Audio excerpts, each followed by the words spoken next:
নলিনীবাবু আলিপুরে postmaster. বেলা অবসন্ন প্রায়। আপিসে নলিনীবাবু ছটফট করিতেছিলেন। আশ্বিন মাস, সম্মুখে পূজা। নলিনীবাবু ছুটির দরখাস্ত করিয়াছিলেন, কিন্তু এখনও হেড আপিস হইতে কোনো হুকুম আসিল না।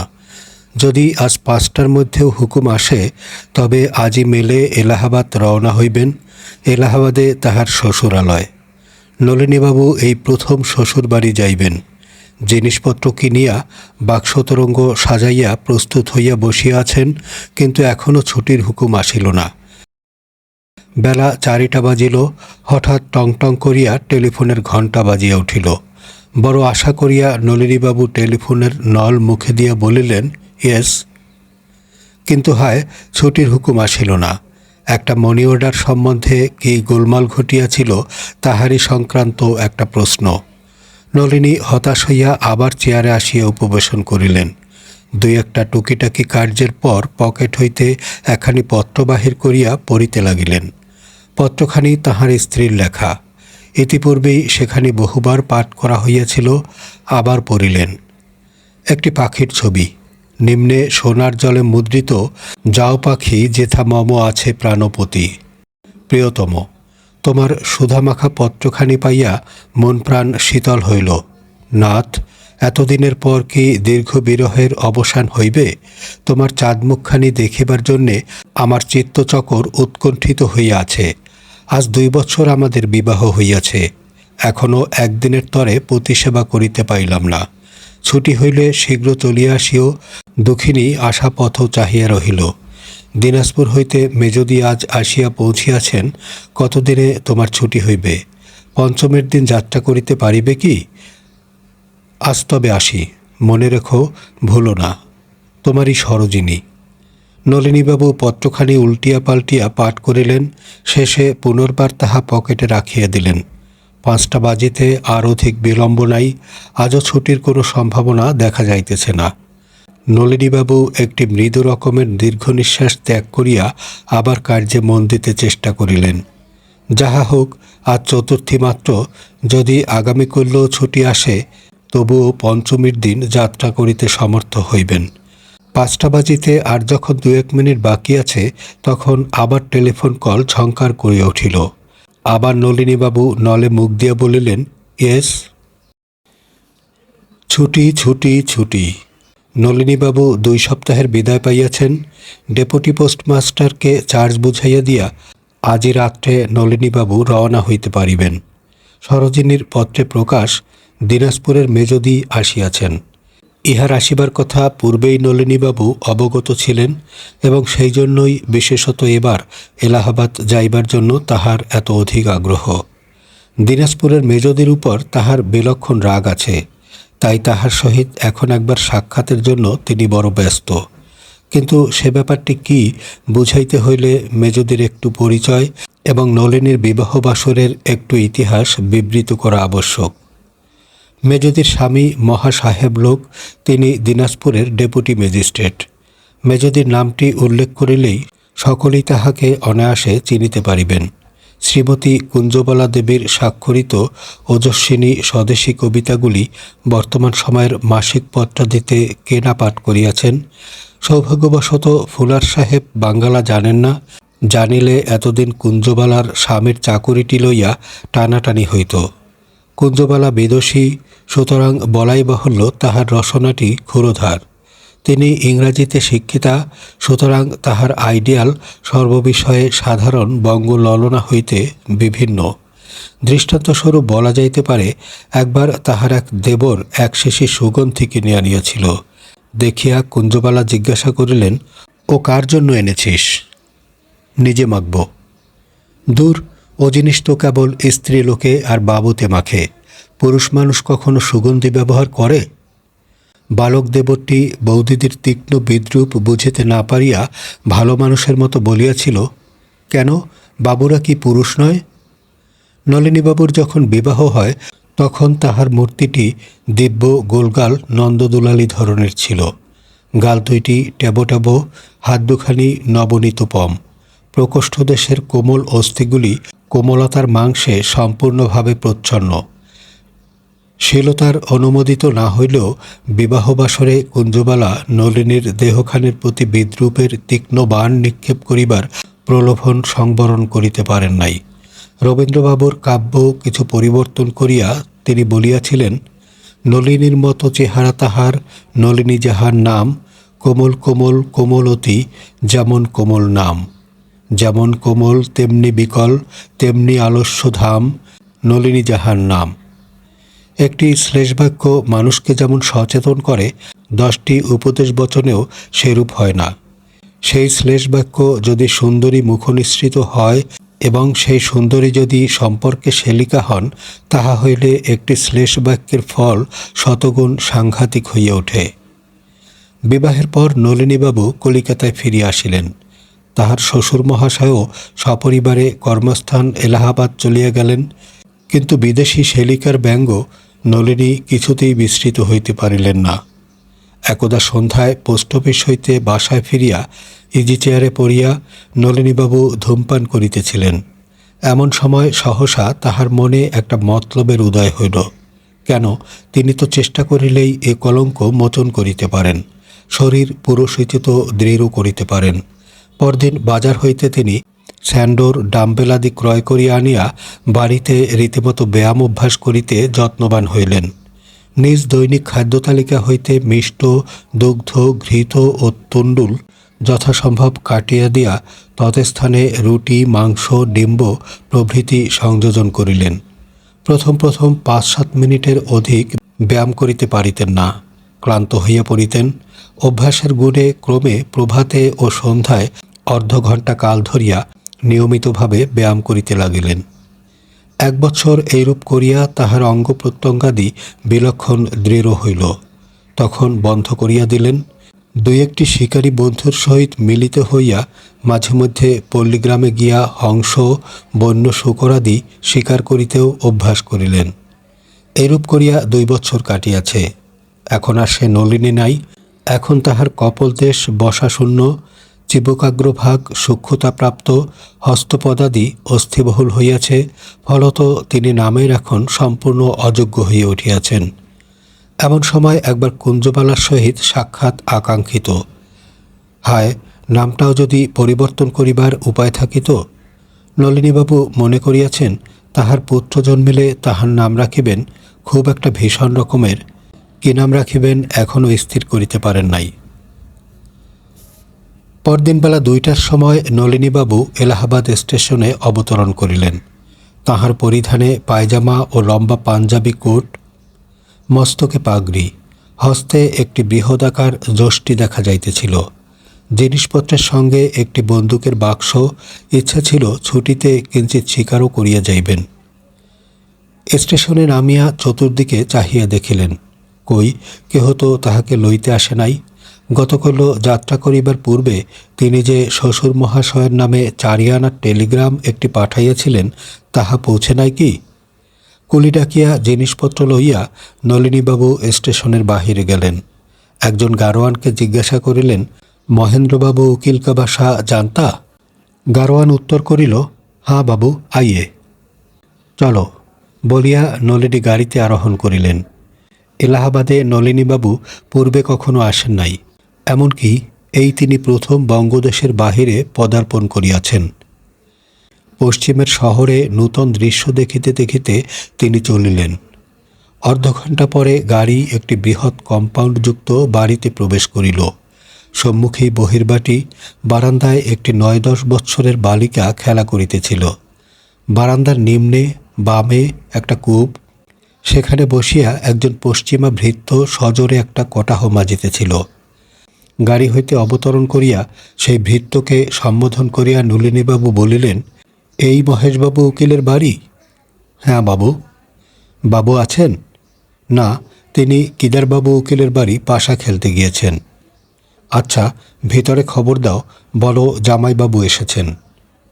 এই কথা শুনিবা মাত্র যে মেয়েটি বারান্দায় খেলা করিতেছিল সে ছুটিয়া বাড়ির মধ্যে গিয়া গগন বিদীর্ণ করিয়া বলিল, ওগো, তোমাদের জামাইবাবু এসেছেন। ভৃত্যটির নাম রামশরণ। সে এই কথা শুনিয়া দন্ত বিকশিত করিয়া বলিল, আরে জামাইবাবু। বলিয়া সে চটপট হাত ধুইয়া ফেলিয়া নলিনীকে একটি দীর্ঘ সেলাম করিল। তাহার পর রামশরণ জিনিসপত্র গাড়ি হইতে নামাইয়া ফেলিল। এদিকে বাড়ির ভিতর হইতে নানা আকারের বালক বালিকাগণ আসিয়া উকি মারিয়া জামাই দেখিতে লাগিল। রামশরণ নলিনীবাবুকে বৈঠকখানার ঘরে লইয়া গিয়া বসাইল। বলিল, বাবু, চান করা হবে কি?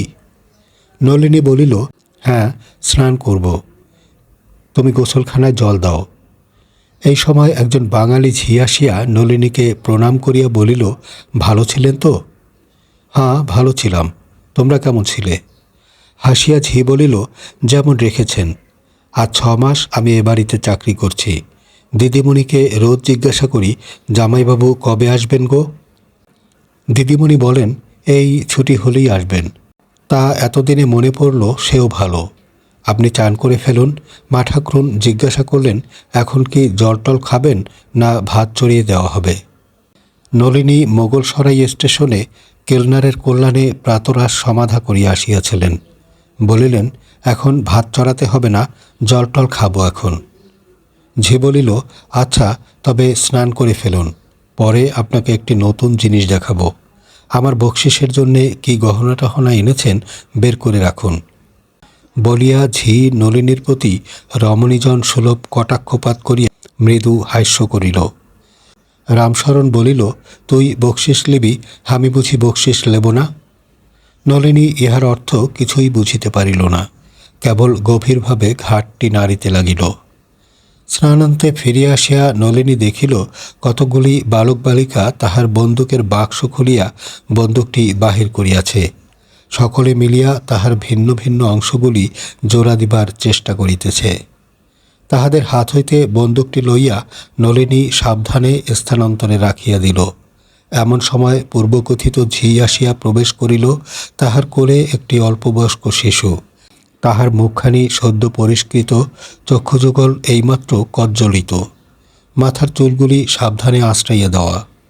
ঝি শিশুটিকে হাতে করিয়া তুলিয়া নাচাইয়া বলিল, দেখো জামাইবাবু, দেখো কেমন সোনার চাঁদ হয়েছে, যেন রাজপুত্রটি। নাও, একবার কোলে করো। নলিনী কখনোই ছোট শিশু পছন্দ করিত না, তথাপি ভদ্রতার খাতিরে বলিল, বাহ, বেশ ছেলেটি তো, বলিয়া কোলে লইল। ঝি বলিল, বেশ ছেলেটি বললেই হয় না, এখন কি দিয়ে মুখ দেখবে দেখো। নলিনী পকেট হইতে 2টি টাকা বাহির করিয়া শিশুর বদ্ধ মুষ্টির মধ্যে প্রবেশ করাইয়া দিল। কলিকাতার ঝি তদ্দর্শনে গালে হাত দিয়া বলিল, ও মা, ও মা, ও কি, নোকে বলবে কি গো, রূপো দিয়ে সোনার চাঁদের মুখ দেখা? সমবেত বালক বালিকাগণ খিলখিল করিয়া হাস্য করিয়া উঠিল। অত্যন্ত অপ্রতিভ হইয়া আর কোনো কথা খুঁজিয়া না পাইয়া নলিনী বলিল, সোনা তো আনেনি। মনে মনে স্বীয় পত্নীর উপরও রাগ হইল। তাহার কি উচিত ছিল না পত্রে নলিনীকে লেখা যে অমুকের সন্তান হইয়াছে, তাহার মুখ দেখিবার জন্য একটা গিনি আনিও? ঝি বলিল, সে কথা শোনে কে? তাহলে আজই স্যাকরা ডেকে সোনার গহনার ফরমাস দাও, ছেলের বাপ হলেই হয় না। নলিনীর বুদ্ধিশুদ্ধি ইতিপূর্বেই যথেষ্ট গোলমাল হইয়া গিয়াছিল। শেষের এই কথা শুনিয়া সে একেবারে দিশেহারা হইয়া পড়িল। ছেলের বাপ হলেই হয় না, ইহার অর্থ কী? তবে নলিনী কি ছেলের বাপ নাকি? শিশুকে ঝির কোলে ফিরাইয়া দিয়া সভয়ে নলিনী জিজ্ঞাসা করিল, ছেলেটি কবে হলো? ঝি পুনর্বার গালে হাত দিয়া বলিল, অবাক করলে যে, তোমার ছেলে কবে হলো তুমি জানো না? পাড়ার লোককে জিজ্ঞাসা করছ? যে 2টি বালক বালিকা উহারই মধ্যে একটু বয়প্রাপ্ত ছিল, তাহারা ঝির এই ব্যঙ্গোক্তি শুনিয়া হাসিয়া উঠিল। ক্ষুদ্রতর বালক বালিকাগণ তাহাদের দেখা দেখি উচ্চহাস্য করিয়া মেঝেতে লুটুপুটি করিতে লাগিল। সদ্যস্নাত নলিনীর ললাট তখন ঘর্মসিক্ত হইয়া উঠিয়াছে। সে মনের বিস্ময় মনে চাপিয়া রাখিবার প্রাণপণে চেষ্টা করিতেছে। এ গূঢ় রহস্য ভেদ করিবার ক্ষমতা তাহার নাই। এই সময় একটি বালিকা আসিয়া নলিনীর হাতে একটি গ্লাস দিয়া বলিল, জামাইবাবু, একটু শরবত খাও। নলিনী গ্লাসে মুখ দিয়া দেখিল জলটা লবণাক্ত। গ্লাস নামাইয়া রাখিল। তখন হঠাৎ তাহার মনে হইল তাহার প্রতি এই পিতৃত্ব আরোপটাও জামাই ঠাট্টারই একটা অংশ হইবে। এই মীমাংসায় উপনীত হইয়া নলিনীর মন একটু শান্ত হইল। তাহার কুঞ্চিত ভ্রুযুগল আবার সমতাপ্রাপ্ত হইল। সেই বৈঠকখানার একটা কোণে একটা কবাট খুলিবার শব্দ হইল। কবাটের সম্মুখস্থিত পদ অপসৃত করিয়া রামশরণ ভৃত্য বলিল, বাবু আসুন, জলখাওয়া দেওয়া হয়েছে। নলিনী চাহিয়া দেখিল অন্দরমহলের একটি কক্ষ দৃশ্যমান। উঠিয়া সেই কক্ষে প্রবেশ করিল। কক্ষের মধ্যস্থলে সুন্দর কার্পেটের আসন পাতা রহিয়াছে। তাহার সম্মুখে রূপার রেকাবি, বাটি, গেলাসে ভরা নানাবিধ খাদ্য ও পানীয়। নলিনী ধীরে ধীরে আসনখানির উপর উপবেশন করিয়া জলযোগে মন দিল। এমন সময় কক্ষান্তর হইতে মলের ঝুমঝুম শব্দ উত্থিত হইল। একটি ক্ষুদ্র বালিকা দ্বারপথে মুখ দিয়া বলিল, মেজদি আসছেন। নলিনী বুঝিল কুঞ্জবালা আসিতেছেন। নিজ দক্ষিণ হস্তের আস্তিন সে ভালো করিয়া গুটাইয়া লইল। কুঞ্জবালা আসিয়া দেখুন তাহার হাতের কবজি এখন আর সুগোল নহে, মাংসল নহে, পরন্তু তাহার সুপুষ্ট অস্থি ও শিরায় সমাকীর্ণ। মলের শব্দ নিকটে হইতে নিকটতর হইতে লাগিল। কি ভাই, এতদিনে মনে পড়ল? বলিতে বলিতে যুবতী আসিয়া কক্ষমধ্যস্থলে দণ্ডায়মান হইলেন। কিন্তু তাহা এক মুহূর্তের জন্য মাত্র। চারিচক্ষে মিলিত হইতেই সেই মহিলা এক হাত ঘোমটা টানিয়া দ্রুতপদে কক্ষ হইতে নিষ্ক্রান্ত হইয়া গেলেন। নলিনী দেখিল তিনি কুঞ্জবালা নহেন। পাশের কক্ষ হইতে দুই তিনটি রমণীর উত্তেজিত কণ্ঠস্বর নলিনীর কর্ণে আসিল। কিলো, পালিয়ে এলি যে? ওমা, ও যে অন্য লোক। অন্য লোক কিলো? আমাদের শরৎ নয়? না, শরৎ হবে কেন? কে তবে? আমি জানি। এ কী কাণ্ড, জুয়াচোর নাকি? যেরকম চোয়ারের চেহারা আশ্চর্য নয়। ওমা, এ কী কাণ্ড, জামাই সেজে কে এলো? একজন বালকের কণ্ঠস্বর শোনা গেল, একটা বন্দুক নিয়ে এসেছে। হ্যাঁ? ওমা, কী সর্বনাশ হলো গো! ওরে রামশরণা, রামশরণা, কোথায় গেলি? যা, শিগগির বাবুকে খবর দে। রমণীগণের দ্রুত পদধ্বনি শ্রুত হইল। তাহার পর নলিনী আর কিছু শুনিতে পাইল না। এই সময়ের মধ্যে অদূরস্থিত একটি পুস্তকের আলমারির প্রতি নলিনীর দৃষ্টি পড়িয়াছিল। সারি সারি বাঁধানো ল রিপোর্ট, প্রত্যেকখানির নিম্নে সোনার জলে নাম লেখা এম.এন. ঘোষ। তখন সমস্ত ব্যাপার নলিনী দিনের আলোকের মতো স্পষ্ট বুঝিতে পারিল। তাহার শ্বশুরের নাম মহেন্দ্রনাথ বন্দ্যোপাধ্যায়, ইনি মহেন্দ্রনাথ ঘোষ। তবে ভ্রমক্রমে সে অন্য লোকের শ্বশুরবাড়িতে চড়াও করিয়াছে। নলিনী তখন মনে মনে হাস্য করিতে করিতে নিশ্চিন্ত মনে একে একে জলখাবারের পাত্রগুলি খালি করিয়া ফেলিল। এদিকে রামশরণ ভৃত্য ঊর্ধ্বশ্বাসে বাবুকে খবর দিতে ছুটিল। কেদারবাবু উকিলের বাসায় ছুটির সময় প্রায়ই পাশা খেলার আড্ডা জমিয়া থাকে। অদ্য এখানে বড় মহেন্দ্রবাবু, ছোট মহেন্দ্রবাবু, নলিনীর আসল শ্বশুর এবং অন্যান্য অনেকগুলি উকিল সমবেত হইয়াছেন। পাশা খেলা চলিতেছিল। এমন সময় ঝড়ের মতো আসিয়া রামশরণ সেখানে প্রবেশ করিল। নিজ প্রভুকে দেখিয়া বলিল, বাবু, বাবু, জলদি বাড়ি আসুন। তাহার মুখ চক্ষু দেখিয়া ভীত হইয়া মহেন্দ্র ঘোষ বলিলেন, কেন রে, কারো অসুখ বিসুখ? বাড়িতে একটু ডাকু এসেছে। সকলেই উৎসুক হইয়া উঠিলেন। মহেন্দ্র ঘোষ বলিলেন, ডাকু? দিনের বেলায় ডাকু? রামশরণ বলিল, ডাকু হবে কি জুয়াচোর হবে কি পাগল আদমি হবে, কিছুই ঠিকানা নাই। সে বলে কি, আমি বাবুর দামাদ আছি। ইহা শুনিয়া অন্য সকলে হাস্য করিলেন। কিন্তু মহেন্দ্র ঘোষ উত্তেজিত স্বরে জিজ্ঞাসা করিলেন, কখন এলো, কি করছে? এই 3 বাজে এসেছে। একটা লাঠি এনেছে, একটা বন্দুক এনেছে, অন্দরমে গিয়ে জলুল খেয়েছে। মাইজি লোককে বড় ডর হয়েছে। বন্দুক এনেছে, লাঠি এনেছে? হতভাগা পাজি শুয়ার, তুই বাড়ি ছেড়ে এলি কার জিম্মায়? বলিয়া ক্ষিপ্তের মতো মহেন্দ্রবাবু বাহির হইলেন। গাড়ি প্রস্তুত ছিল। লম্ফ দিয়া গাড়িতে উঠিয়া হাঁকিলেন, জোরছে হাঁকাও। কয়েকজন উকিল সঙ্গে সঙ্গে বাহিরে আসিয়াছিলেন। কেহ বলিলেন, বোধহয় পাগল হবে।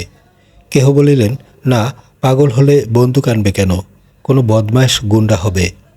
নলিনীর শ্বশুর ছোট মহেন্দ্রবাবু বলিয়া দিলেন, পাগলই হোক গুন্ডাই হোক, ধরে পুলিশে হ্যান্ডওভার করে দিও। গাড়ি নক্ষত্রবেগে ছুটিল। বাড়িতে পৌঁছিলে গাড়ি হইতে লাফাইয়া পড়িয়া মহেন্দ্রবাবু বলিলেন, কই, কোথায়? এমন সময় নলিনী কক্ষ হইতে বাহির হইয়া বারান্দায় আসিয়া দাঁড়াইল। গৃহস্বামীকে অভিবাদন করিয়া বলিল, আপনি মহেন্দ্রবাবু, আপনার কাছে আমার একটা ক্ষমা প্রার্থনা করবার আছে। নলিনীর ভাবভঙ্গি ও কথাবার্তায় মহেন্দ্রবাবু একটু থতমত খাইয়ে গেলেন। বাড়ি পৌঁছিয়াই যেরূপ প্রহারের বন্দোবস্ত করিবেন ভাবিয়াছিলেন, তাহাতে বাধা পড়িয়া গেল। মহেন্দ্রবাবু জিজ্ঞাসা করিলেন, কে আপনি? আমার নাম নলিনীকান্ত মুখোপাধ্যায়। আমি মহেন্দ্র বন্দ্যোপাধ্যায় মহাশয়ের জামাতা। মহেন্দ্রবাবু উকিলের বাড়ি গারোয়ানকে বলেছিলাম, সে আমাকে এখানে এনে ফেলেছে। আমি আমার ভুল এই অল্পক্ষণ মাত্র জানতে পেরেছি। এতক্ষণে চলে যেতাম। আপনাকে আনতে লোক গিয়েছে, আপনার কাছে ক্ষমা প্রার্থনা করে তবে যাব, এই জন্য অপেক্ষা করছি। এই কথা শুনিয়া মহেন্দ্র ঘোষের রাগ জল হইয়া গেল। তিনি নলিনের হাত দুখানি নিজ হস্তে ধারণ করিয়া হো হো শব্দে অনেকক্ষণ হাস্য করিলেন। শেষে বলিলেন, মহিনের জামাই তুমি? বেশ বেশ। দেখো, এখানে দুজন মহেন্দ্রবাবু উকিল থাকাতে মক্কেল নিয়ে মাঝে মাঝে গোলমাল হয় বটে। হয়তো মফস্বল থেকে কোনো উকিল আমার কাছে এক মোকদ্দমা পাঠাইয়া দিলে মক্কেল কাগজপত্র নিয়ে গিয়ে উপস্থিত হলো তোমার শ্বশুর বাড়িতে, কিন্তু জামাই নিয়ে গোলমাল এই প্রথম, বলিয়া মহেন্দ্র ঘোষ অপরিমিত হাস্য করিতে লাগিলেন। তাহার পর নলিনীকে লইয়া বৈঠকখানায় বসাইলেন। কিঞ্চিৎ গল্পগুজবের পর নলিনীর জন্যে একটি ভাড়াটিয়া গাড়ি আসিয়া উপস্থিত হইল। নলিনী তখন বিদায় গ্রহণ করিয়া নিজ শ্বশুরালয় অভিমুখে যাত্রা করিল। এদিকে কেদারবাবু উকিলের বাড়িতে সে অপরাহ্নে পাশা খেলা আর ভালো জমিল না। মহেন্দ্র ঘোষ প্রস্থান করিলে সে সভায় অনেকে অনেক আশ্চর্য জুয়াচুরির গল্প করিলেন। অনেক পাগলের গল্পও হইল। ক্রমে সভাভঙ্গ হইল। উকিলগণ একে একে নিজালয়ে ফিরিয়া গেলেন। মহেন্দ্র বন্দ্যোপাধ্যায়ের বাড়ি সাগঞ্জ মহল্লায়। তিনি বাড়ি ফিরিয়া চা ও তাওয়াদার তামাক হুকুম করিলেন। আপিস কক্ষে এজে চেয়ারে বসিয়া চা পান করিতে লাগিলেন। ভৃত্য একটি বৃহদাকার ছিলিম আলবোলায় চড়াইয়া গুলের আগুনে মৃদু মৃদু পাখার বাতাস করিতে লাগিল। চা পান শেষ হইলে মহেন্দ্রবাবু আলবোলার নলটি মুখে করিয়া আরামে চক্ষু মুদ্রিত করিলেন। কিয়ৎক্ষণ এইরূপে কাটিলে পর একটি ভাড়াটিয়া গাড়ি কম্পাউন্ডের মধ্যে প্রবেশ করিল। উকিলের বাড়ি, কত লোক আসে যায়, মহেন্দ্রবাবু কিছুই ব্যস্ত হইলেন না, কিন্তু চক্ষু উন্মীলন করিয়া রহিলেন। বাহির হইতে শব্দ শুনিলেন। একটি অপরিচিত কণ্ঠস্বর বলিতেছে, এই মহেন্দ্রবাবুর বাড়ি? হাঁ বাবু। খবর দাও, বলো বাবুর জামাই এসেছেন। এই জামাই শুনিয়াই মহেন্দ্রবাবু কেদারা ছাড়িয়া উঠিয়া পড়িলেন। জানালার পর্দা তুলিয়া দেখিলেন, বৃহৎ ষষ্ঠীহস্তে ষণ্ডামার্কা আকারের একজন লোক দাঁড়াইয়াছে। গারোয়ান গাড়ির ভিতর হইতে একটা বন্দুকের বাক্স বাহির করিতেছে। দেখিয়াই মহেন্দ্রবাবু হাঁকিলেন, কই হায় রে? বলিতে বলিতে বাহিরে আসিয়া বারান্দায় দাঁড়াইলেন। তাহার মূর্তি দেখিয়া বেচারা নলিনী একটু থতমত খাইয়া গেল। মহেন্দ্রবাবু দাঁতমুখ খিচাইয়া সপ্তমে বলিলেন, পাজি বেটা জুয়াচোর, ভাগো হিয়াসে, আভি ভাগো। ঘুরে ফিরে শেষে আমার বাড়িতে এসেছ, শ্বশুর পাতাবার আর লোক পেলে না, বেটা বদমায়েশ গুন্ডা। ইতিমধ্যে অনেকগুলি ভৃত্য দারোয়ান আসিয়া পড়িয়াছিল। মহেন্দ্রবাবু হুকুম দিলেন, মারকে নিকাল দাও, গর্দান পাকুড়কে নিকাল দাও। ভৃত্যগণ নলিনীকে আক্রমণ করিবার উপক্রম করিল। তাহা দেখিয়া নলিনী তাহার বৃহৎ ষষ্ঠী মস্তকোপরি ঘূর্ণিত করিয়া বলিল, খবরদার, হাম চলা যাতা হায়, লেকিন জো হামকে ছুঁয়েগা উসকা হাড্ডি হাম চুরচুর কর ডালেঙ্গে। নলিনীর মূর্তি ও লাঠি দেখিয়া ভৃত্যগণ কিংকর্তব্য বিমূঢ় হইয়া দাঁড়াইয়া রহিল। নলিনী মহেন্দ্রবাবুকে লক্ষ্য করিয়া বলিল, আপনি ভুল করছেন, আমি আপনার জামাই নলিনী। একথা শুনিয়া মহেন্দ্রবাবু অগ্নিশর্মা হইয়া বলিলেন, বেটা জুয়াচোর, তুমি শ্বশুর চেনো আর আমি জামাই চিনি নে? আমার জামাইয়ের এরকম গুন্ডার মতো চেহারা। ভাগো হিয়াসে, নিকালো হিয়াসে, নয়তো আভি পুলিশ মেয়ে ভেজেঙ্গে। নলিনী আর দ্বিরুক্তি করিল না। গাড়ির ভিতর প্রবেশ করিয়া গারোয়ানকে বলিল, চলো স্টেশন। গোলমাল থামিলে তাওয়াদার তামাকটা শেষ করিয়া মহেন্দ্রবাবু বাড়ির মধ্যে গেলেন। তাহার গৃহিণী তাহাকে দেখিবা মাত্র বলিলেন, মদ খেয়েছ নাকি, জামাইকে তাড়ালে? মহেন্দ্রবাবু গম্ভীর স্বরে বলিলেন, জামাই কাকে বলো, সে একটা জুয়াচোর। জুয়াচোর কিসে জানলে? তখন মহেন্দ্রবাবু পাশা খেলিবার কালে কেদারবাবুর বাসায় যাহা যাহা শুনিয়াছিলেন সবই বলিলেন। শুনিয়া গৃহিণী বলিলেন, বেশ তো, কিন্তু তাতেই কি প্রমাণ হয়ে গেল যে সে জুয়াচোর? দুজনেরই এক নাম, বাড়ি ভুল করে সেখানে গিয়ে ওঠাই কি আশ্চর্য নয়? স্ত্রীর মুখে এ যুক্তি শুনিয়া মহেন্দ্রবাবু একটু দমিয়া গেলেন। লাঠি ও বন্দুক দেখিয়াই হঠাৎ তিনি বুদ্ধিহারা হইয়া পড়িয়াছিলেন। এ সকল কথার ভালোরূপ বিচার করিয়া দেখিবার অবসর পান নাই।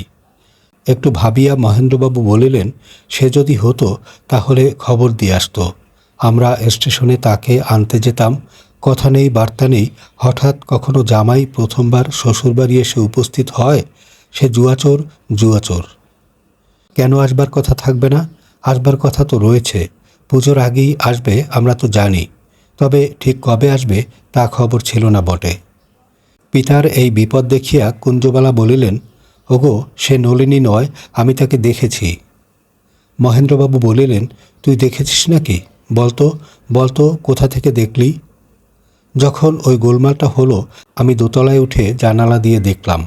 নলিনী আমাদের ননির পুতুল। এ তো দেখলাম একটা কাঠখোট্টা জোয়ান। মহেন্দ্রবাবু অত্যন্ত আশ্বস্ত হইয়া বলিলেন, ঠিক বলেছিস, আমি তো সে কথা তার মুখের উপরেই বলে দিয়েছি। আমি আমার জামাই চিনে নে? তার কি অমন মির্জাপুরি গুন্ডার মতো চেহারা? তার দিব্যি নধর বাবু বাবু চেহারাটি। বিয়ের সময় একদিন মাত্র দেখেছি বটে, তা বলে এমনিই কি ভুল হয়? এরূপ কথাবার্তা হইতেছে, এমন সময় একজন ভৃত্য আসিয়া বলিল, বাবু, টেলিগ্রাফ এসেছে। টেলিগ্রাম পড়িয়া মহেন্দ্রবাবুর মুখ শুকাইয়া গেল।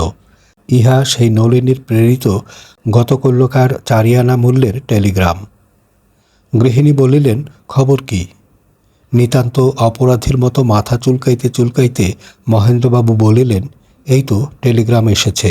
সে তবে দেখছি জামাই বটে। গৃহিণী বলিলেন, তবে এখন ফেরাবার কি উপায় হয়? যাই, নিজে গিয়ে দেখি।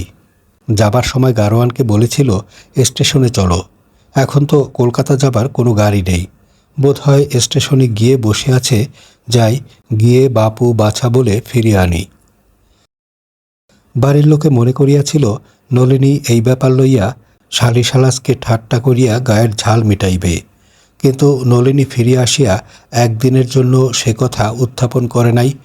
যে ভুল হইয়া গিয়াছে তাহার জন্য তাহার শ্বশুরবাড়ির সকলেই লজ্জিত অনুতপ্ত, তাহাই নলিনীর পক্ষে যথেষ্ট হইয়াছিল।